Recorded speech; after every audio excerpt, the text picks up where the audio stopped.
नांदेडच्या कंधार तालुक्यातील मौसेकोठा गावासह पुनर्वसन, नवी आबादी या भागांमध्ये पाणी आणि विद्युत सेवा यांसह मूलभूत नागरी सुविधा येथील ग्रामपंचायत प्रशासन उपलब्ध करून देत नसल्याने तेथील जनतेतून आक्रोश व्यक्त करण्यात येतोय। गाव पातळीवर भौतिक सुविधा उपलब्ध झाल्या पाहिजे।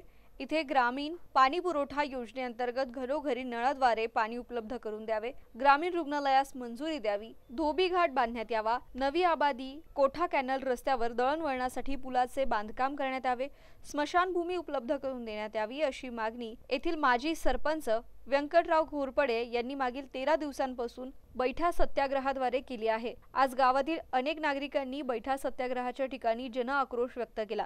या प्रसंगी माजी जिल्हा परिषद सदस्य दशरथ लोहबंदे यांनी उपस्थिती लावून पाठिंबा दर्शवला आहे, तर येथील ग्रामसेवक तलाठी यांनी उपस्थित राहून नागरिकांच्या समस्यांची नोंद घेतली। यावेळी कंधार पोलीस ठाण्याच्या वतीने चोख पोलीस बंदोबस्त ठेवण्यात आला होता। Gangadhar Gangasagare, MCN news, Naigaon, Nanded.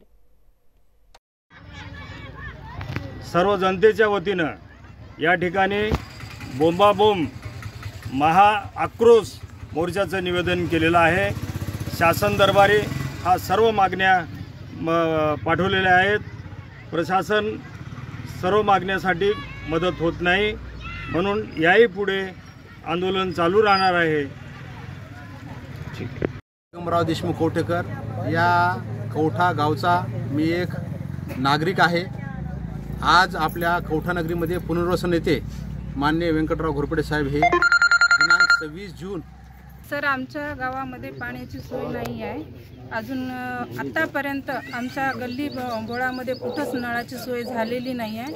अजून बोर लावण्यासाठी लाईटीची सोय नाही आहे। एवढी आमच्या ग्रामपंचायत लोकांची सगळ्यांची ताळमेळ उडवलेली आहे।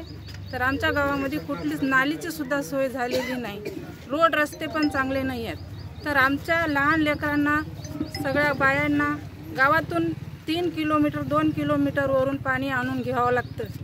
परत पिण्याच्या पाण्याची सोय नाही। आतापर्यंत पाणी विकत पितोय आम्ही, तर आम्हाला पाण्याची सोय झाली पाहिजे सर।